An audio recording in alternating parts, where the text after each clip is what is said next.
My name is Mr. Oyor Stanley. I'm an artist.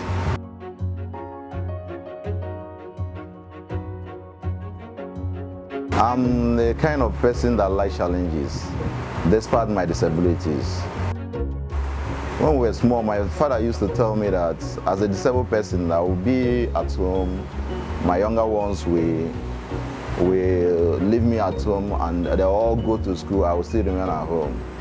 But I take it as a challenge. I was the first person to leave the house. I run this business since 2014. I studied Fine and Applied Art in INT. I graduated 2007.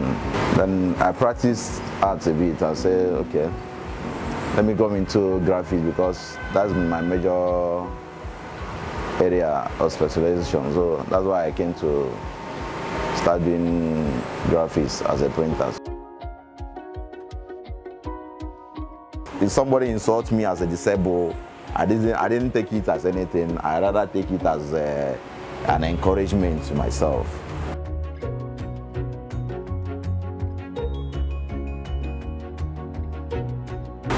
Paying my school fees, my father is giving me money to come and pay my school fees by myself was a difficult thing. So my mother has to beg him to let him give me the money so that I should come and pay by myself. He admitted and gave me the money. Then that's how life started. I came to Enugu. I enrolled with my fellow colleagues as a student. Before then, I was practicing this art of a thing in my house. Nobody knows. I was just doing it, feeding myself with it. 1 naira or 2 naira that was coming out of it.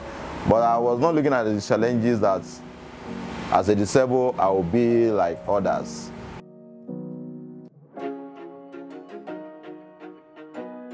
There is one of my mentor as a physical challenge person as well. I have 2 legs, but he has 1 leg and he has 1 leg used to hang up. But at a particular time, the man is wealthy, is rich, he has children, he has fleet of cars, he has houses, but I was emulating him. My first clutches, I was using wood clutches then. As in those days in secondary school, I was using wood clutches. From then, my father had to use Alumaco to build a clutches for me. Then he was the first person that gave me this type of clutches. He dashed me the clutches. I started using it. I started liking it. So that's how life challenges become. So those things make me. I was seeing him when I was looking at him. I was seeing myself being like him.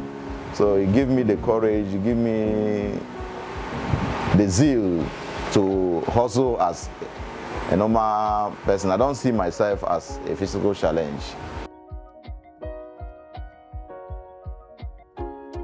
It has not been an easy thing. I get me. For me to be here, married, it's a tug of war. It's a story after story after story. But at the end, I thank God.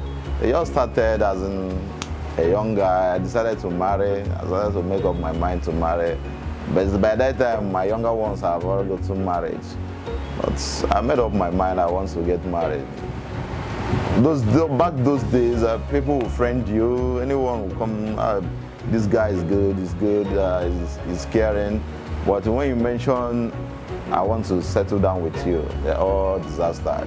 They will go to their family and tell their family, this kind of person I will marry, I want to marry. The family will discourage her. Is this kind of person that wants to marry, that uses clutches. Are you getting me? So, when I met my wife, that was 2012. I made up my mind to marry that year. As I made up my mind that I want to marry, and a relationship I want to build now is for marriage, nothing else but marriage. I met her 2012. She accepted being my friend as long as I told her my intention. So she accepted it. But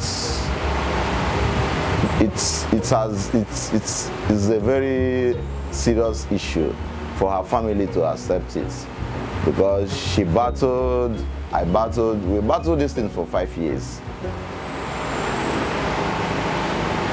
At the time, she would leave me and go away. At the time, I would be with her. She would come back to me. But for the past 5 years, she has been only gear in my life. But the only thing that saved me then, that I was prayerful. I was praying to God, God, please, let your will be done. So at the end is when I decided, because my family was on my neck, you must marry. All my siblings have to get married. So they said you must marry, you should leave that girl that you have been waiting for. But at the end, when I decided to leave and walk away, she think that, because there is one of her brother who said that, my dear, if you don't marry this young man, if anything happened to you where you are going to, don't call me. So she always remembered that word the elder brother used to tell her. But the siblings, the sisters, everybody did not support it. But at the end, after 5 years, someone courage that whatever that must come out of it should bear the blame. So that's how I'm married today. I just have a child now.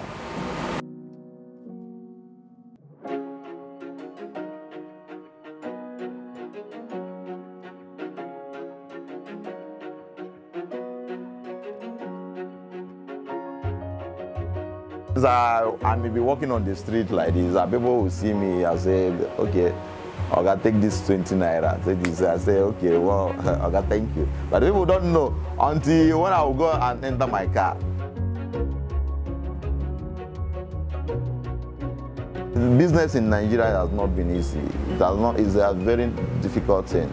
Probably with people like us, like me, no, I'm the kind of person that when I'm doing a business, I like space. I like having a space whereby I like to accommodate people. I'm the kind of person accommodating people. Like this place I am, before I started opening this place, I was looking for a very big warehouse that I would open my business, or 3-bedroom flat I would open my business. At the long run, I could not get it. Where I could get it, where business is not functioning well. So I don't know, I said, okay, let me start managing. I start with these 2 rooms first. I started managing that place. Before this place come out, I have to come inside. I said, okay, it's something that anybody can do, whether you are able or disabled, you can still do it. But coming to disability as a human being, it's very difficult, because there is some things you want to do in life that you cannot do without the assistance of others. You must do it, you must carry people along with you.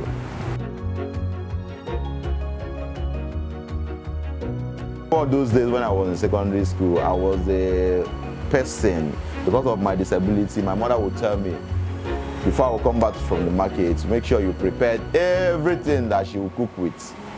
So I will phone the lubo, I will pack the goosey, I will do all sorts of things and prepare it and put it in separate plate. So that when my mother comes back, she will only be pouring it inside the pot. So those things encouraged me. Even when I was in the hostel, I used to cook, because at my secondary school, I went to a hostel. If I cook stew here, my colleagues in the hostel will come to my distance and say, even where I stay, I live in 3-bedroom flat for more than 5 years before I get married. So when I was living there, sometimes I'll go to the market and buy something and start cooking in my house. My neighbor upstairs, if I cook, I would give them. My neighbor will come and tell me, Stan, now let's start open restaurants to cook. Your food is too good. So even as of now, my wife will tell me, do you know, those days you used to shake me, the indomie that you used to cook for me, I want you to go and cook for me.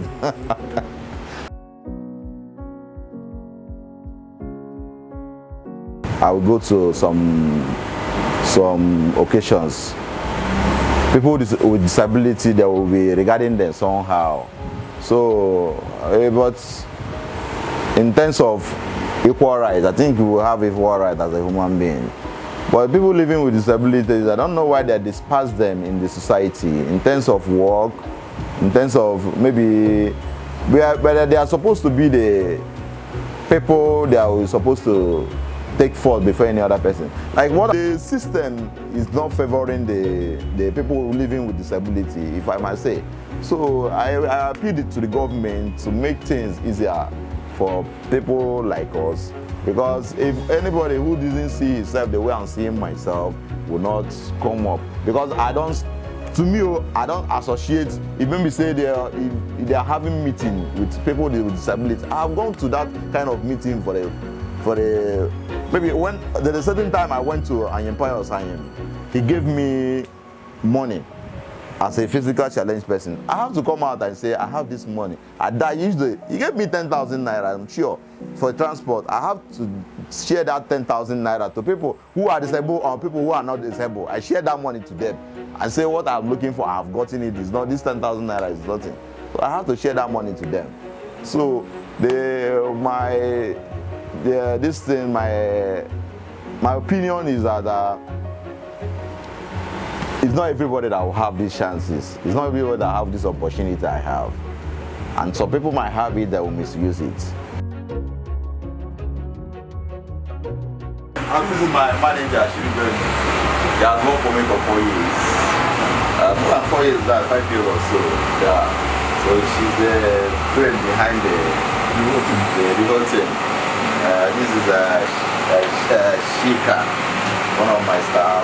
Shika said, this is Mamaka.